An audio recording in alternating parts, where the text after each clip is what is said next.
Hello, everyone, and welcome to another edition of the SimNFL show. Real talk about fake sports. I am your host and commissioner. You can call me Pierce. Football is back, and so are we.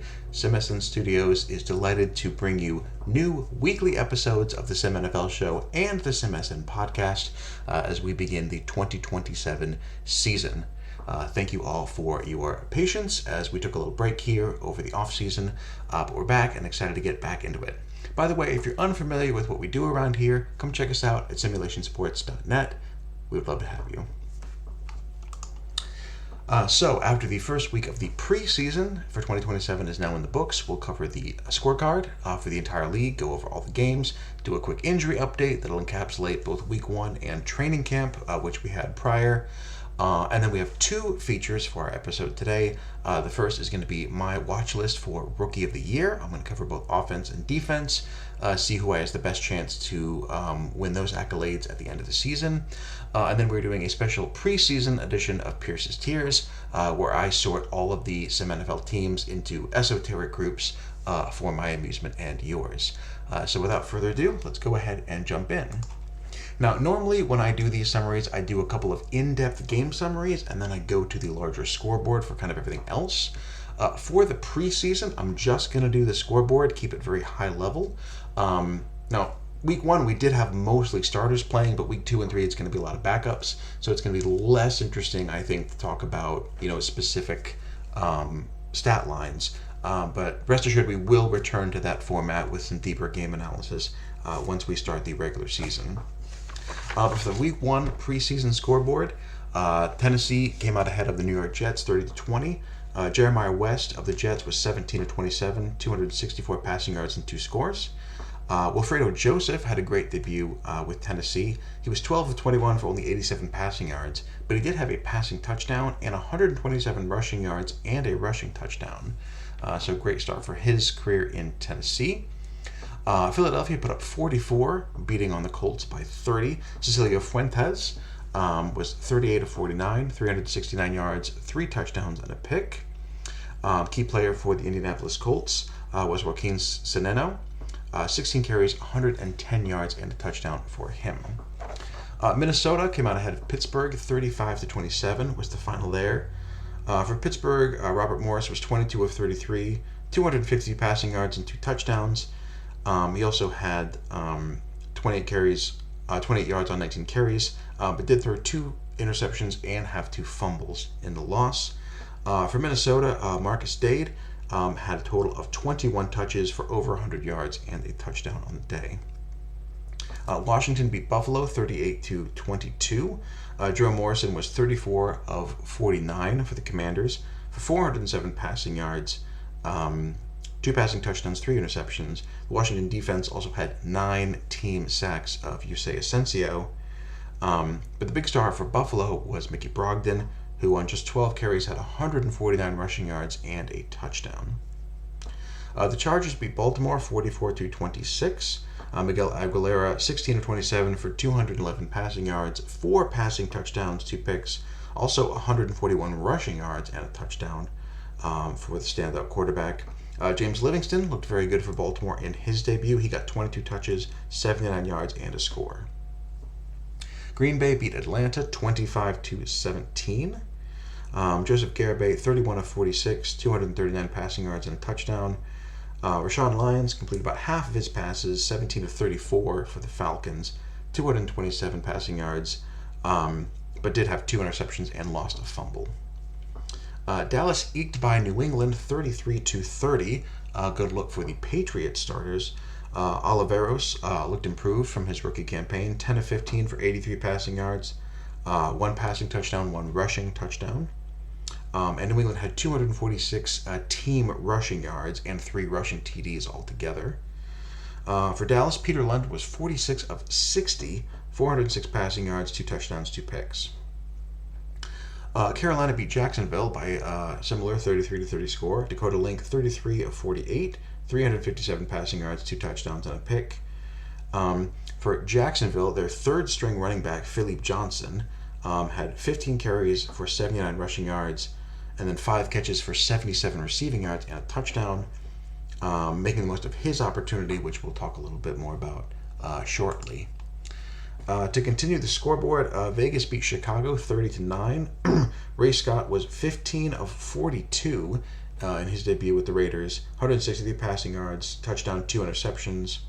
Gerald Lewis of the Bears, somewhat better individual effort, 21 of 33, 116 passing yards, 75 rushing yards, though he did lose a fumble and throw an interception. Houston beat the Giants 37-16. Great day for Travis Neebel, 19 of 25, 180 passing yards, 3 passing touchdowns, and 90 rushing yards as well for the former number 1 overall pick. For the Giants, Jonathan Perez had 102 rushing yards on just 16 carries and added 32 receiving yards as well. Kansas City and Detroit had a fantastic back-and-forth game that saw 5 lead-changing touchdowns in the fourth quarter. Would have been a historic game had it not been in preseason, but both starters on both sides were definitely showing up in a big way. David Chop, 24 of 42, 312 passing yards, 4 passing touchdowns, 2 picks, 39 rushing yards for Chop as well. Randall Hansen for Detroit, 30 of 42, 290 passing yards, and 3 passing touchdowns with no turnovers. Tampa Bay put up 51 on Seattle. 51-21 is your final score there. Kamelko Allard, 26 of 39, 285 yards, 3 passing touchdowns. But Travis Kingery for the Buccaneers, 15 of 20 for 160 passing yards and a score. 23 carries, 86 rushing yards and a score. James Taylor added 101 yards and 2 rushing touchdowns for the Buccaneers. Cleveland's backups beat Arizona 19-3. Philippe Connor, backup quarterback, was 17 of 29 for 150 passing yards and a touchdown. Kyung Hui made his debut for Arizona, 23 of 45, 234 passing yards. Denver beat San Francisco 35-23. Scott Romero threw 58 passes for San Francisco, debuting their new air raid offense. He completed 42 for 391 yards, 2 touchdowns and a pick. And then Denver's Eric Smith carried 20 times for 188 yards and 2 touchdowns in the win. Miami beat New Orleans 42-36. Dean Hammonds 24 of 48, 234 yards, 2 passing touchdowns, did throw 4 interceptions. Juan Moore of the Dolphins ran for 145 yards and a score on 25 carries. Okoye Landrum of the Saints, 21 of 40, 240 yards, 2 touchdowns, 2 picks. And then finally, the Rams beat the Cincinnati Bengals 28-13. Sean Curvin just 7 completions on 28 attempts for the Bengals, 39 total passing yards, 25 rushing yards on 9 attempts. And Philip Avila had a very Philip Avila stat line, 41 of 64, 395 yards, 3 touchdowns, and 4 interceptions. So that does it for the Week 1 summary. Again, we'll continue the scoreboard for the preseason and then go back to more in-game summaries as we get into the regular season.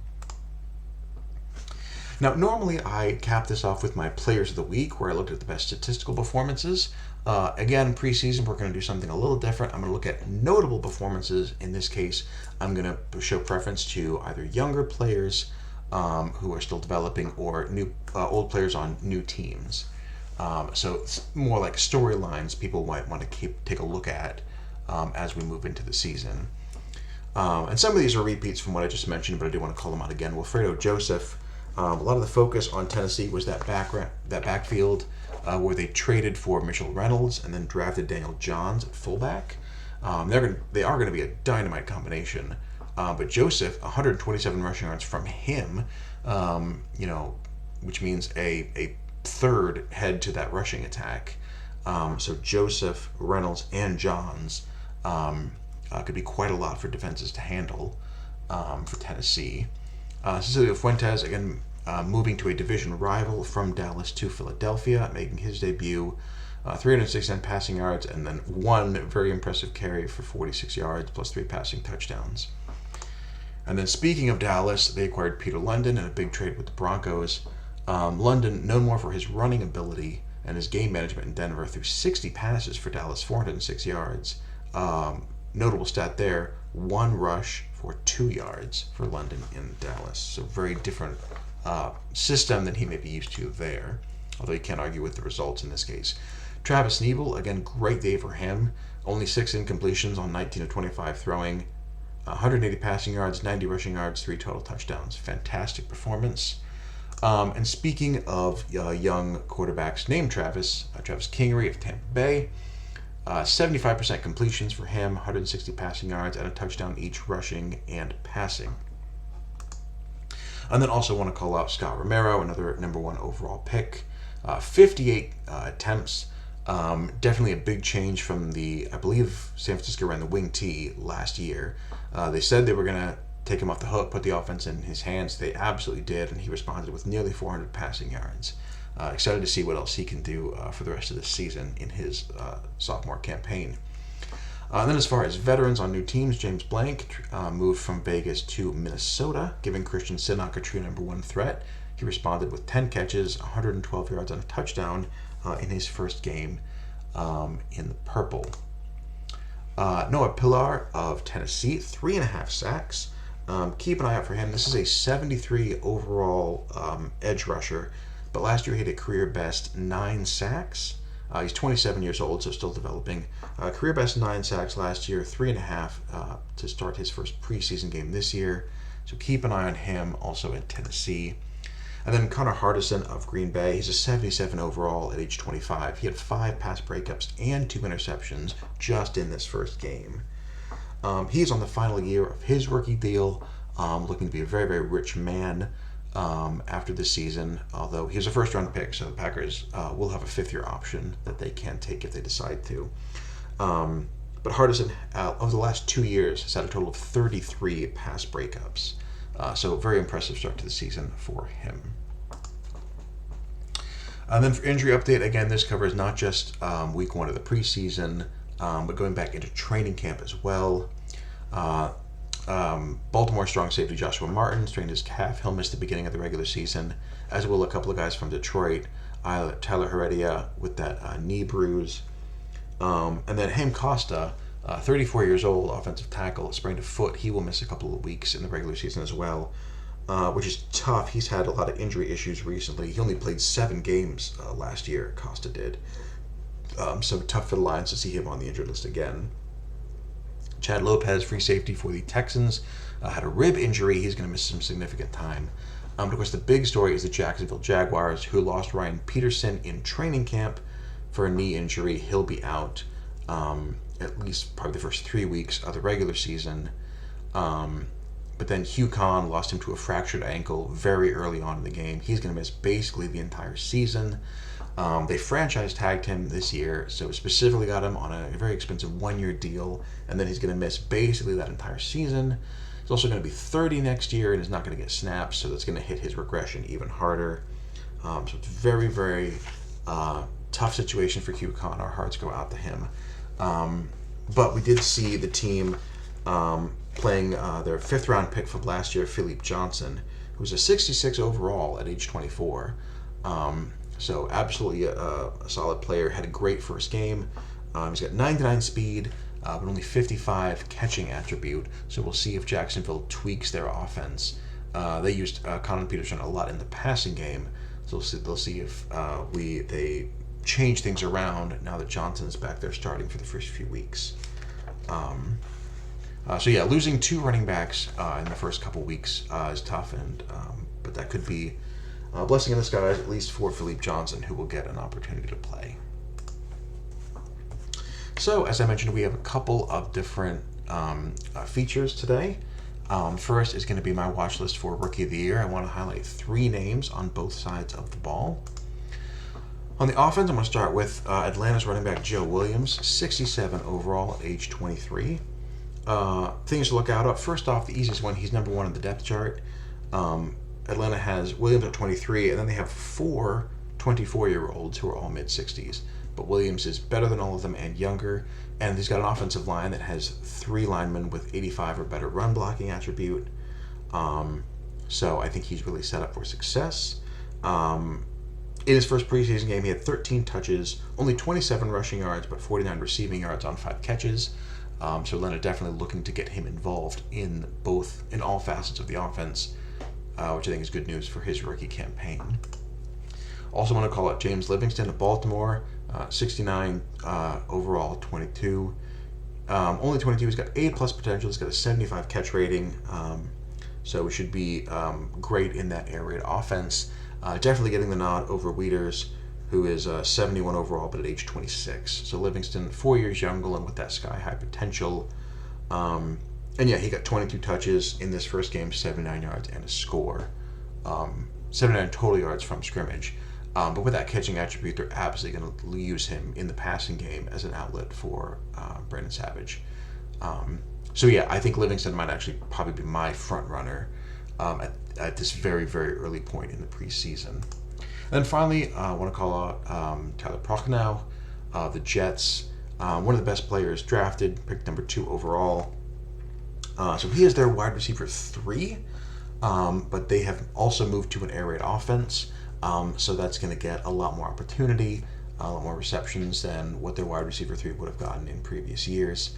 And with a veteran quarterback, I think you can expect a lot of passes to go his way. I mean, if you want to look at what a third wide receiver can do in an air raid offense, just ask Carolina. So yeah, he's behind Will Huber, and then Cunningham is their wide receiver 2, and they just gave him a $32 million deal for 4 years. But like I said, Prochnow is in a place where he can very much succeed. Even if he just gets a handful of targets every week, it'll be enough for him to show what he can do, and then potentially move up from there. But yeah, I think it's about as good a situation as you could ask for a wide receiver, a rookie wide receiver of his caliber. And then as for names that are not on this list, I think Matt Van Roten is in a great place to succeed with a Denver rushing attack. Problem is he's behind Eric Smith, who is 26, but Smith just went for 188 yards and 2 touchdowns on 20 carries. So downside is any running back is in a position to succeed in that Denver offense, and Eric Smith just showed what he can do. So Van Roten will probably get touches in the preseason. He might be their number 2 option. He might be there to spell Smith. Technically, they have Jonas Golston also on the roster, who's a little bit higher in overall, but he has F potential. So I think Van Roten likely could make a case for the number 2 back. But the way Smith performed in this first game, it might be backup duty for Van Roten for a little bit. So that might hurt his chances. Again, this is only talking about their rookie of the year campaign. Van Roten's a fantastic athlete. But as for his chances to win this particular award, might be an uphill climb. Steel Blue, Oliveros looked a lot better for New England, but still last year had only 1,600 passing yards, 4 passing touchdowns, and Blue got 0 targets in this first preseason game. No passes attempted to any tight end for New England. I'm sure they will tweak that in the game plan, but even if Oliveros is just feeding Blue targets, I don't know that he's going to get the numbers as a tight end on that team to compete for an award. But I might be wrong. And then Kyung Hui of Arizona, definitely starting. He had a 50% completion rate against Cleveland's backups. I think it's going to be a bit of a trial by fire. He doesn't have nearly the support around him that someone like Scott Romero, who won last year with San Francisco, does. You know, they had a former first-round picks at running back, 2 wide receivers, and offensive tackle. Arizona does not have that. So Hui is in a much more difficult situation.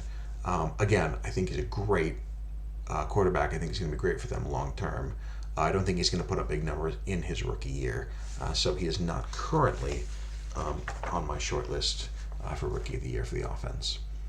On the defensive side, had to dig a little bit deeper, but here are some thoughts I have. Bobby Torero of Chicago. He's a 59 overall, but so that would put him 3rd on the depth chart, but 2nd on their depth chart is a 31-year-old with a scheme malice. So even though he's a 72 overall, I think Torero has tons of upside. He did start in their first preseason game with the starters, got 5 tackles and half a sack, so I think that's a good sign for him going forward. I think he's going to get playing time, and I think he could put up some numbers from that defensive line as they move him around and get him lots of snaps.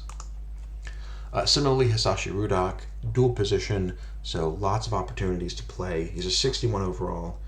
Minnesota's starting inside linebacker and their second starting outside linebacker are both 67 overalls at age 27. So again, plenty of opportunities for Rudak, I think, to step in and get some snaps and play. He also played with the starters in their first preseason game, got 4 tackles and half a sack, so a decent start for him. Then one other name I want to call out, Robert King, huge steal for Dallas on day 3 of the draft. He's a 60 overall inside linebacker. Now, he's a coverage inside linebacker who's not going to beat out Stephen Othon for the starting job. But Dallas, in that 4-man spreader defense, uses 2 strong safeties, including one who plays at that second level. So crazy thought maybe King steps in there and plays more of kind of a bandit role. He is a coverage linebacker, so playing out of position as a second level strong safety might fit him, might get him some snaps. I don't know. It's a possibility. He didn't get any stats in their first preseason game, but I think he's a name to watch long term going forward. So those are the players I'm keeping my eye on statistically for Rookie of the Year. Let me know in the comments if I missed anyone or who you're most excited to see as a rookie on your team. And now it is time for our second feature, which is my first ever preseason edition of Pierce's Tiers. Again, I've created a bunch of esoteric categories and have grouped teams thus. They're generally in order of best to worst, but I also have kind of moved things around to fit into the groups that I wanted. So we are going to take a look at that, starting from the top, which is very much the Dolphins and the Panthers are very much in a Super Bowl or bust mode. I think they have gone all in on this current championship window. That's not to say it's all going to fall apart in 2 seasons, but in terms of moving assets, getting veteran talent, really trying to absolutely fill out their roster. I think they're both looking for a title, and anything else would be a disappointment. Dolphins made it to the championship last game, but still could not get past the Broncos, who were the AFC champion for the 5th straight year, and then the Panthers were surprisingly bounced early in the playoffs, and so looking to make a deeper run this year. So I absolutely have to start with both these teams, who are not only some of the best in terms of talent ranking, but I think are just absolutely built for a championship window that has already been open and remains open in 2027. Next, we do have some champion caliber teams. I think these are teams that poised to make deep playoff runs. That's the Cowboys, the Lions, and the Chiefs. Chiefs could be looking for a change in the guard in the West, maybe their first division title, with David Chop at the helm. So yeah, all of these teams are, top 10 in offense, defense, and many of them top 5. So all around, just very well-built teams hitting their stride, ready to make, ready to compile a lot of wins, compete every single week, and go deep into the playoffs. Teams that could be poised for a run if they get hot at the right time, get a good seed. We've got Green Bay, the LA Chargers, Washington, Seattle, Jacksonville. Again, these are a lot of top 10 rated teams, a couple top 5s. I have the Chargers rated 3rd for offensive, just grading their teams by overall. Chargers came in 3rd for offense. Seattle came in 3rd for defense. Some really standout performers here, and overall very good teams. Some of these teams are familiar with the playoffs, the Packers and Commanders. Chargers have made it before. Seattle has never been in the playoffs, missed it by a hair 2 years in a row. So this could be their chance to break into that echelon. But yeah, I think all these teams could be dangerous if they can put together a run and get hot at the right time. Some teams that I think should absolutely be in the playoff race. Maybe they won't clinch early. Maybe they'll have to win their way in the last couple of weeks, but should absolutely be in that conversation, at least based on my talent rankings. We have Minnesota, the Vegas Raiders, New York Jets, Steelers, and the Philadelphia Eagles. Again, a mix of old, familiar competitors and new faces. I think Minnesota is a team on the rise. Gave Christian Shinnok a huge 4-year deal, an extension in the offseason. Meanwhile, the Raiders starting Ray Scott, kind of starting over at the quarterback position. And then Steelers going with Robert Morris, or maybe not. There's some rumors about a controversy there after he had his 4 turnover game week 1. Philadelphia kind of did an experiment on offense, very much admitted it did not work, coming in with a clean slate, something new for this year. And the Jets, as we talked about, with a veteran quarterback and two of the best young receivers in the game in Huber and Prochnow. So a very dangerous offense there that's only going to get better with time. So yeah, 5 teams that I think very much will be in the playoff conversation as we get late into the season. As we pass the halfway point, we have a whole mess of teams that are what I call half a good team. These are based on my talent rankings, having at least one competitive unit, but then having another unit that lags, fall behind. So in this case, I have Houston, their offense ranked 13th, Buffalo's offense is ranked 15th, and the Rams 12th. But none of their defenses I have ranked in the top 20 as far as talent, just based on overall.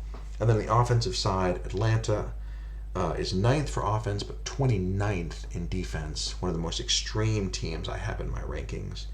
And then Denver, 11th on defense. Cleveland, 15th on defense. But again, low 20s for their offenses as well. Baltimore, 14th, ranked for defense, 25th for offense. So yeah, these teams could end up being carried by half of their roster on one side of the ball, either with defensive low-scoring affairs or winning a lot of shootouts.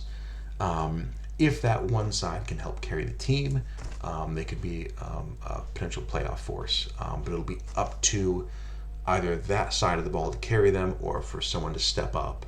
So some lower overall player to start making a big splash on the other side of the ball. But yeah, a big chunk of teams falling into this tier where you have a handful of standout, really good players that make some position groups really good, and then have some holes on your roster that make other position groups really stand out.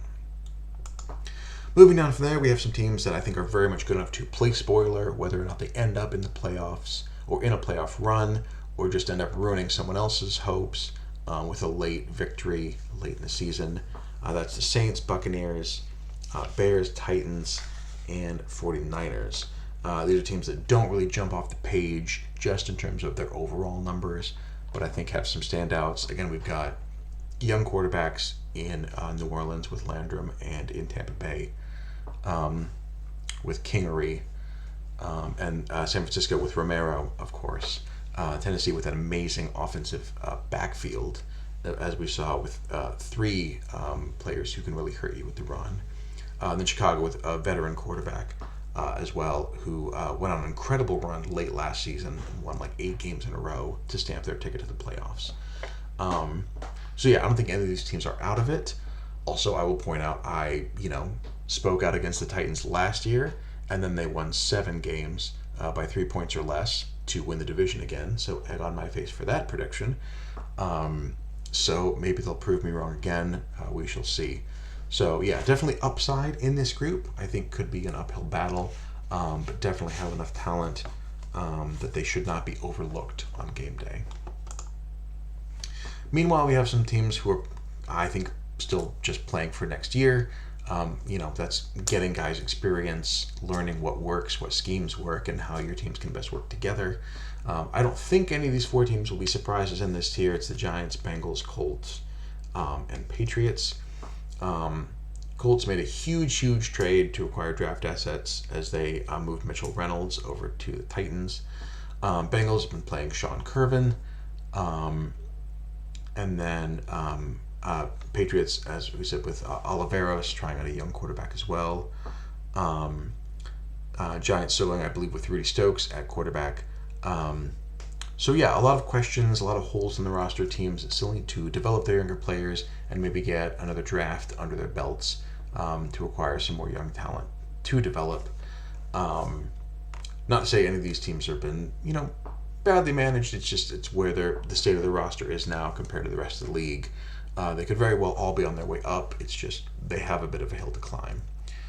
And then the last tier, of course, remains the Arizona Cardinals, who I have last in both my offense, defense, and for good measure in my special teams. Now, they're not, standard deviations behind everyone as they used to be, but just the previous mismanagement of this roster and this franchise cannot be overstated. It was known that this was like a 2 or 3 year overhaul that needed to be done, and I applaud Kay Green for taking it on. I think he's doing a phenomenal job there, and I like what they're building. Again, I believe in Kyung Hui. I think he's going to be a great quarterback. This rebuild is ongoing, but it has started. It's going in the right direction. They're in the midst of it, and they're digging themselves out of a monumental hole. But I think they're going in the right direction. So hopefully by next year, some of the metrics will reflect all the effort that they have put into rebuilding that team. But for now, that's where they stand in my preseason Pierce's tiers.